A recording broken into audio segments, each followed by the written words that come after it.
ইউনূস সরকারকে লাথি মেরে এই গদি থেকে সরানো হবে, একদম নিশ্চিত থাকতে পারে। লিখে রাখেন, আমি 17 মার্চে বলেছি এটা।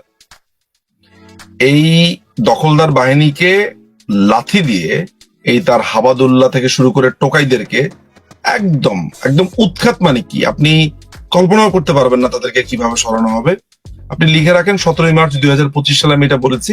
আমি অন্য অনেকের মতো দিনক্ষণটা বলতে পারবো না, দিনক্ষণ হয়তো বা বলতে পারতাম আমি, বা একটা আইডিয়া দিতে পারতাম, কিন্তু আমার কাছে যে হিসাব নিকাশ গুলো আছে, যে আলাপগুলো আছে, আমি একটা এস্টিমেট করতে পারি সেটা খুবই শীঘ্রই। আমি এমনটিও শুনতে পেয়েছি 26 মার্চের মধ্যে শেখ হাসিনা দেশে যাচ্ছেন। নেতাকর্মীদের বিভিন্নভাবে নির্দেশনা দেওয়া হয়েছে যাতে করে 24 ঘন্টার নোটিশে তারা সমবেত হতে পারেন। আমি এমনটাও শুনেছি যে শেখ হাসিনার জন্য ঢাকায় বাড়ি রেডি করা হয়েছে, তিনি কোথায় থাকবেন। এমনটিও শুনেছি তার নিরাপত্তার দায়িত্বটি রাশিয়া তদারকি করছে। এমনটিও শুনেছি যে গতকাল বাংলাদেশের পররাষ্ট্র মন্ত্রণালয় থেকে আওয়ামী লীগের নেতৃবৃন্দকে যোগাযোগ করার জন্য আহ্বান, অনুরোধ বা পরামর্শ দেওয়া হয়েছে। এরকম কোনো কিছুর কোনো তথ্য আপনার কাছে আছে কিনা? এই জিনিসটা ঘটবে, প্রধানমন্ত্রী দেশে আসবেন, দেশের রাজনীতি শুরু করবেন, অবশ্যই করবেন, এবং সেটা নিশ্চয়ই নতুন প্রেক্ষাপটে করবেন। আমি কোনো দিনক্ষণ এগুলো কিছু বলতে চাই না, বাট সত্যতা এতটুকুই বলতে পারি যে তিনি দেশে আসবেন। কখন আসবেন সেটা নিয়ে আমি আলাপ করতে চাই না। এখন এটার সঙ্গে সঙ্গে যে প্রশ্নগুলি আসে, দেখুন এটি তো সত্য, প্রায় তার 5ই আগস্ট তিনি চলে যাওয়ার আগ পর্যন্ত অনেক তরুণের প্রাণহানি হয়েছে। তিনি যেহেতু সরকারে ছিলেন, দায়িত্বে ছিলেন, প্রধানমন্ত্রী ছিলেন, তিনি মানুষের নিরাপত্তা নিশ্চিত করা, জানমালের হেফাজত করা সবই দায়িত্ব তারই ছিল। সেখানে তিনি ষড়যন্ত্র শিকার হোক আর নাই হোক, তিনি প্রধানমন্ত্রী হিসেবে তার দায়িত্ব। সেখানে এতগুলি তরুণের মৃত্যুর উপর দাঁড়িয়ে বাংলাদেশের মানুষ তাকে কিভাবে গ্রহণ করবে? দেখেন, বাংলাদেশে কিভাবে খুন খারাপিগুলো হয়েছে এটা মনে হয় এখন পর্যন্ত সবার জানা হয়ে গেছে। এবং একদিকে মাননীয় প্রধানমন্ত্রী থাকা অবস্থাতে এতগুলো প্রাণহানি হয়েছে, এই কথা বলার একটা ট্যাসিট বা মৌন একটা মিনিং হচ্ছে আপনি কি তাহলে ঠেকাতে পারলেন না? আবার তিনি যখন এটা ঠেকাতে যাচ্ছেন তখন আবার আমরাই বলছি আপনি ঠেকালেন কেন?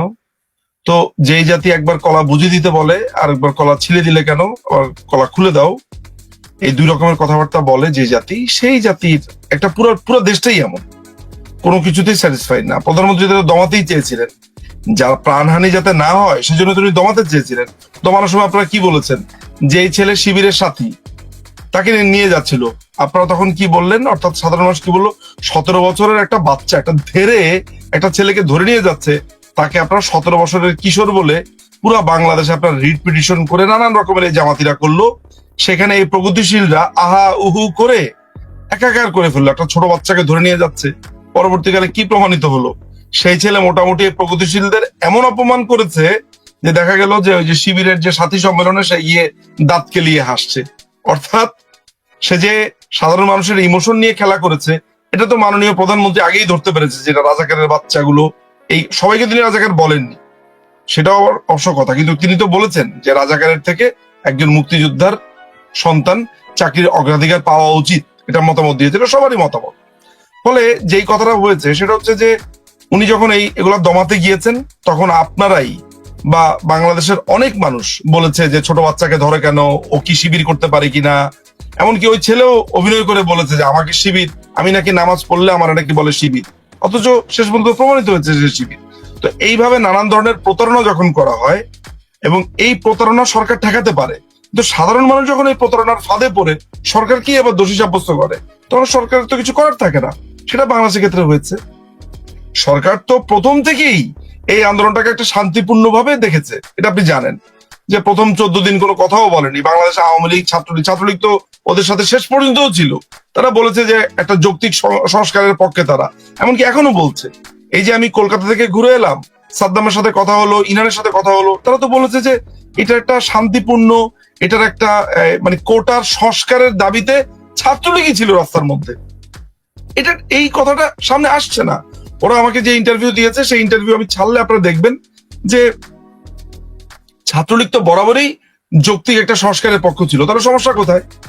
আইন আদালতে জিনিসটা গেছে, এখন ওরা চাইছে আইন আদালতে সরকার হস্তক্ষেপ করবে, আবার একই দিকে বলছে যে আইনের শাসন চাই।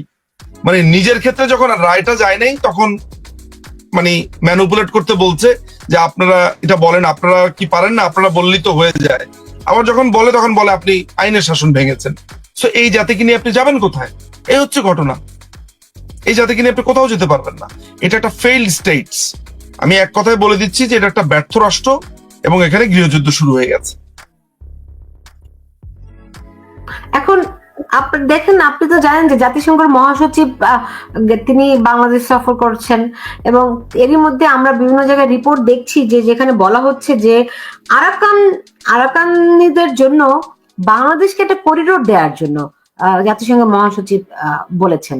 আমি জানি না এটা কতখানি সত্য, আমি তার মুখ থেকে এরকম আমি শুনিনি, কিন্তু বিভিন্ন সাংবাদিকের রিপোর্টে এরকমটি কথা এসেছে। আপনার কোনো ধারণা আছে এই বিষয়ে? জাতিসংঘের মহাসচিবের এই সফরটা হচ্ছে একটা ফেক সফর। আপনি যেটা দেখছেন এটা হচ্ছে পিআর এর একটা অংশ হিসেবে সে এসছে। ইউনূস তাকে আনার জন্য প্রচুর অর্থ ব্যয় করেছে।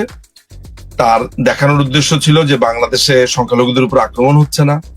তার দেখানোর উদ্দেশ্য ছিল যে এই রোহিঙ্গাদের খুবই টেক কেয়ার করা হচ্ছে, রোহিঙ্গাদেরকে রাখা হচ্ছে নানান ধরনের, এবং এই সরকারকে যথারীতিভাবে একটা বৈধতা দেওয়ার একটা প্রশ্ন যে জাতিসংঘের সভাপতি এখান থেকে ঘুরে গেছে, সরকার নিয়ে কিছু বলছে না, ফলে he is okay with that.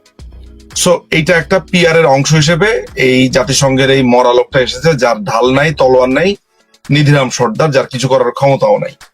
So end of the ডেতে আপনি জানেন যে সে আসার পর রোহিঙ্গাদের যে বরাদ্দ সেটা কমেছে, কারণ আমেরিকা তার মাথার উপর থেকে হাত সরিয়ে ফেলেছে।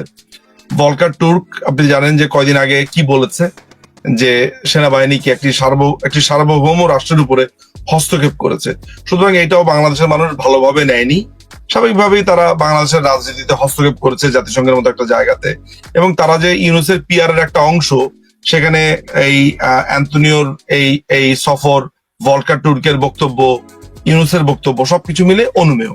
ফলে আমার কাছে মনে হয় যে এই জাতিসংঘের মহাসচিবের এই কথিত ভ্রমণ যেটা, সেটা পিআর এর অংশ, অন্য কোনো দোদনা তৈরি করে না, এটা অন্য কোনো বাজও তৈরি করে না। আমার মনে হয় এত সহজ না আপনি যেটি দেখছেন, কারণ আমরা শুনছি যে এখানে একটি ওই যে একটা খ্রিস্টান রাষ্ট্র হবে, কিংবা ধরেন যে কথাটি খুব যদি খুব সুনির্দিষ্ট করে বলি, যেটা এখন শুনতে পাচ্ছি খুব জোরে সোরে, আগে হালকা আভাস পেতাম, এখন খুব পরিপূর্ণভাবে শুনতে পাচ্ছি সেটি হচ্ছে যে বাংলাদেশের 3 পার্বত্য জেলা এবং ওইদিকে ভারতের 4টি রাজ্য মিলে একটা ইহুদি খ্রিস্টান রাষ্ট্র করার পরিকল্পনা প্রায় চূড়ান্ত। মানে বাংলাদেশ 3 জেলা হারাবে, ওদিকে ভারত 4 রাজ্য হারাবে। এটার সঙ্গে এই সফরের একটা সম্পর্ক আছে বলে আমি শুনতে পাচ্ছি। আমার কাছে এই ধরনের কোনো তথ্য নেই, এবং আমি আপনাকে একটা কথা পরিষ্কার বলে রাখি, বাংলাদেশে ওই খ্রিস্টান রাষ্ট্র বা ইহুদি রাষ্ট্র এটা হতে পারবে না, এবং বাংলাদেশের যে সেন্ট মার্টিন সেটাও কোনোভাবে কেউ দখল করতে পারবে না বলে মনে হয় না। সাধারণ জনতা খুবই অ্যালার্ট আছে। আর আপনি যেটা কথা বলছেন এখন এটা অসম্ভব, রীতিমতো অসম্ভব। ভারতের মাটি ভারতকে ভেঙে ওইখানে আলাদা রাষ্ট্র করবে, এটা মানে আমার কাছে মনে হয় এটা একটা অলীক ঘটনা, এখনো পর্যন্ত আমার কাছে অসম্ভব ঘটনা। আমার এই ক্ষেত্রে আমার এই মতামতটা। আচ্ছা, এখন আমাকে একটু যদি বলতেন যে ধরেন প্রধান উপদেষ্টা যাচ্ছেন চায়না, হিসাবটা কি? আমরা জানি যে অগস্টে না, জুলাইয়ে শেখ হাসিনা যখন চায়না সফর গেলেন, তিনি চায়না সফর অসমাপ্ত রেখে তড়িঘড়ি করে ঢাকায় ফিরেছিলেন। কেন ফিরেছিলেন আমরা নানান রকম খবরাখবর শুনতে পাচ্ছি, সুনির্দিষ্ট তথ্য আমাদের কাছে নেই। এখন আবার যখন নানান রকমের গুঞ্জন শুনতে পাচ্ছি, তুলসী গাবার্ডের ভারত সফর এবং দক্ষিণাঞ্চলকে শান্ত রাখা নিয়ে কিংবা জঙ্গিবাদের উত্থান নিয়ে যখন ভারত উদ্বিগ্ন, তখন চায়না এখানে একটা বড় রোল প্লে করছে এবং প্রধান উপদেষ্টা যাচ্ছেন চায়নায়। এগুলির মধ্যে একটা সম্পর্ক এবং এই অঞ্চলে কে প্রভাব রাখবে? শুধু চায়না না, একেবারে চায়নার বিমান পাঠিয়ে তাকে নিয়ে যাওয়া হচ্ছে। চায়না তো অর্থ করি বোঝে, ব্যবসা বাণিজ্য বোঝে। আপনি হয়তোবা জেনে থাকবেন যে এই 5ই অগাস্টে একটা বড় ধরনের স্টেক হোল্ডার চায়না ছিল। চায়নার প্রচুর ইনভেস্টমেন্ট, প্রচুর টাকা পয়সা সেখানে এসেছে, ব্ল্যাক মার্কেট থেকে অস্ত্র এসেছে, আপনার ইউক্রেন থেকে অস্ত্র এসেছে, ইউক্রেন থেকে ব্ল্যাক মার্কেট হয়ে মিয়ানমার হয়ে অস্ত্র এসেছে, এবং মিয়ানমার থেকে বাংলাদেশে যে অস্ত্র ঢুকেছে কালাশনিকভ এবং AK-47, আমার কাছে সুস্পষ্ট তথ্য আছে, সেটা চায়না এই করিডোরটা, এই সুযোগটা করে দিয়েছে। ফলে চায়নার সাথে আওয়ামী লীগের কি হয়েছে শেষ মুহূর্তে সেটা যেমন একটা বড় আলোচনার দাবি রাখে, কি হয়েছে না হয়েছে, কিভাবে পররাষ্ট্র নীতিগুলো দেখার চেষ্টা করেছে চায়না। একই সাথে ইউনুসের সাথে একত্রিত হয়ে এখানে তিস্তা ব্যারেজের ক্ষেত্রেও তারা আলোচনা করবে বলে আমি শুনেছি। ভারতের সাথে এক ধরনের বৈরী পরিবেশ তৈরি করবার একটা পায়তারা আছে। স্বাভাবিকভাবে জানেন প্রত্যেকের লাভ ক্ষতি নিয়ে কাজ করে। ফলে আমার কাছে অন্ততপক্ষে এটা মনে হয় যে ইউনুসের এই সফরটা অনেকটা আগুনের মধ্যে ঘি ঢালার মতো। এটা রিপারকেশনটা এত ভয়াবহ হবে যে তার চলে যাওয়াটা নৃশংস থেকে নৃশংস হতে পারে বলে আমার ধারণা। আমি তো এমনও শুনতে পাচ্ছি যে তিনি আর ফিরতে পারবেন কিনা। সম্ভাবনা আছে। আমি আপনাকে একটা কথা বলে রাখি, আবারও বলছি যে ইউনুস আর তার এই জঙ্গি বাহিনীর পতনটা খুব ভয়াবহ হবে, এবং তাদের এই সমন্বয়ক হাসনাত আব্দুল্লাহ পরশুদিন তার সামাজিক যোগাযোগ মাধ্যমে তিনি একটি লিখেছেন যে আওয়ামী লীগ যে পথে পালিয়ে গেছে সে পথেই ফেরত আসার ষড়যন্ত্র করছে।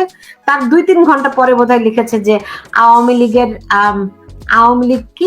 লীগের চ্যাপ্টার ক্লোজড, ফুল স্টপ। এটা কিসের আলামত? এইসব বাচ্চা ছেলে পেলেদের কথাবার্তা, এদের রাজনীতি সম্পর্কে ধারণা নাই, পড়ালেখা ঠিক মতো করেনি, বস্তির ফকিন্নির ছেলে পেলে, এসব ফকিন্নি বস্তি টোকাই, এদের ব্যাপারে কথা। আপনি একজন PhD হোল্ডারের কথা আমাকে বলেন, আমি তার কথার জবাব দিতে রাজি আছি। আপনি একজন একাডেমিশিয়ানের কথা বলেন, বিশ্লেষকের কথা বলেন, এই বাচ্চা ছেলে পেলে, এদের হাঁটুর বয়সী ছেলে পেলে, এরা ফেসবুকে স্ট্যাটাস লেখে ব্রো, এরা ফেসবুকে স্ট্যাটাস লেখে ক্লোজ, আওয়ামী লীগের ক্লোজ। ও আওয়ামী লীগ বানান করতে পারবে ঠিক মতো? মানে আমি আসলে কাকে নিয়ে আলাপ করবো? ওরা আওয়ামী লীগের 75 বছরের পুরনো একটা দল, তার মতো 3 দিন আগে জন্মেছে, এর বয়স এখনো 19ও হয়নি মনে হয়। এরা কথা বলছে আওয়ামী লীগ নিয়ে, তো এর কথার কি জবাব দিব? এর সাথে খেলা হবে না, ওর বাপদের সাথে খেলা হবে আমাদের। এর এইসব 3 ইঞ্চি এর সাইজও আপনি দেখেন। তো আমি এইভাবে আমাকে এই কারণে বলতে হচ্ছে যে এত বেশি বিরক্ত ও ফেসবুকে, মানে ওকে আজকে আপনার মতো সাংবাদিক আজকে তাকে গুনছে বিকজ রাষ্ট্র ক্ষমতা দখল করেছে। ফলে I don't care about this Sarjis and Hasnat, they are nothing. এখানে খেলোয়াড় তো অন্য জায়গাতে, এরা তো খেলোয়াড় না, এরা তো হচ্ছে আপনার মলম বিক্রেতা। এরা খেলোয়াড় না। খেলোয়াড় যে আসল খেলোয়াড়, যারা আসল খেলোয়াড় তার দিকে তাকান। খেলোয়াড় অন্য জায়গাতে বসে আছে, খেলা দেখছে। তো ধরেন শেখ হাসিনা যদি ফেরেন, সেক্ষেত্রে দলের নেতা কর্মীরা নিশ্চয়ই সবাই ফিরবে নাকি? দল নতুন করে পুনর্গঠিত হবে? দলের নেতা কর্মীরা ফিরবে, দল পুনর্গঠিত হবে কিনা সেটা তো মাননীয় প্রধানমন্ত্রী এবং বাংলাদেশ আওয়ামী লীগের প্রেসিডিয়াম, প্রচুর সদস্য আছে, একটা কাউন্সিল আছে। বাংলাদেশ আওয়ামী লীগ সিদ্ধান্ত নেবে তার দল কি করবে না করবে, কিভাবে আগাবে, সামনে আগাবে। সেটার ব্যাপারে আমি বলার কোনো এখতিয়ার আমার নেই। মাননীয় প্রধানমন্ত্রী সেটার ব্যাপারে চূড়ান্ত সিদ্ধান্ত নেবেন। কিন্তু আমি এতটুকু বলতে পারি যে যেসব অন্যায় হয়েছে বাংলাদেশের 5ই অগাস্টের পর থেকে, বাংলাদেশের মানুষের উপরে যে অন্যায় অত্যাচার হয়েছে এবং যারা এগুলোর মাস্টার মাইন্ড, যারা এগুলো ইনিশিয়েট করেছে, তাদের বিচারে বাংলাদেশের মাটিতে হবে এবং সেটা নিশ্চিত। কিন্তু অনেকেই তো বলছেন এটা একটা অলীক স্বপ্ন, এটা একটা বাস্তবতা বিবর্জিত, এবং এটা একটা পাগলের প্রলাপ। কোনটা পাগলের প্রলাপ? মানে শেখ হাসিনা ফিরছেন খুব সহসায়, খুব দ্রুত। যারা এটা কমেন্ট করে নিশ্চয়ই তারা তাদের মতো করে চিন্তা ভাবনা করেন, তাদের রাজনীতি সম্পর্কে কতটুকু ধারণা আছে এটা আমি জানি না। তবে মাননীয় প্রধানমন্ত্রী ফিরবেন এবং বাংলাদেশ আওয়ামী লীগ আবার রাষ্ট্র ক্ষমতায় যাবে এবং একটা দীর্ঘদিন বাংলাদেশকে সার্ভ করবে। Bangladesh Awami League is the answer. বাংলাদেশের লক্ষ কোটি মানুষ মাননীয় প্রধানমন্ত্রী শেখ হাসিনা দেশ রত্নকে ভালোবাসে, তার জন্য জীবন দিতে প্রস্তুত। আপনার এই 10,000, 20,000, 30,000 এই মব সন্ত্রাসী, জামাত শিবির, হিজবুত তাহরির কি বললো, এটা নিয়ে বাংলাদেশ আওয়ামী লীগ চিন্তা করে না। সাধারণ মানুষ এখন রাস্তার মধ্যে বলছে আগেই ভালো ছিলাম, তাকে ফেরত আনুন। তিনি এই শয়তানগুলোকে বোতলবন্দি করে রেখেছে। এটা সাধারণ মানুষ বলছে, এটা তো আমার কথা না। আমি কি একবার বলেছি আগে ভালো ছিলাম? কারণ আমি তো আগে ভালো ছিলাম, সবসময় ভালো ছিলাম, মাননীয় প্রধানমন্ত্রী বা বাংলাদেশ আওয়ামী লীগ যখন ছিল তখন। তো নতুন করে আমাদের জন্য কিছু বলা নেই। সাধারণ মানুষ কি বলছে? আগেই ভালো ছিলাম। কেন বলছে? কারণ তাকে মিস করছে, বুঝতে পারছে যে তারা ভুল করেছে। শত শত মানুষ, আপনি নিজেও দেখেছেন, স্ট্যাটাস দিচ্ছে, তাদের ভুল স্বীকার করে স্ট্যাটাস দিচ্ছে। কেন দিচ্ছে? তারা ভুল পথে পরিচালিত হয়েছে। সুতরাং মানে এটা এটা বঙ্গবন্ধুর স্বাধীন করা দেশ, বঙ্গবন্ধুর মাধ্যমে এই দেশটা পেয়েছি। জাতির পিতার সন্তান এই দেশে আসতে পারবে না, রাজনীতি করতে পারবে না, চ্যাপ্টার ক্লোজড। আসলে হয় কি, সভ্য সমাজে থাকি তো, টকশোতেও আসি, মানুষজন দেখে, তাই অনেক সভ্য সমাজে থাকার এটা একটা বড় যাতনা হচ্ছে। মনের ভিতরে যা তা মুখে বলছি না, তাই মুখটা খুবই সুন্দর করে বহুত আপনার নদিয়া ভাষাতে কথা বলতে হয়, কিন্তু মনে যা আসছে তা বুঝে নেন আমি কি বুঝাতে চেয়েছি।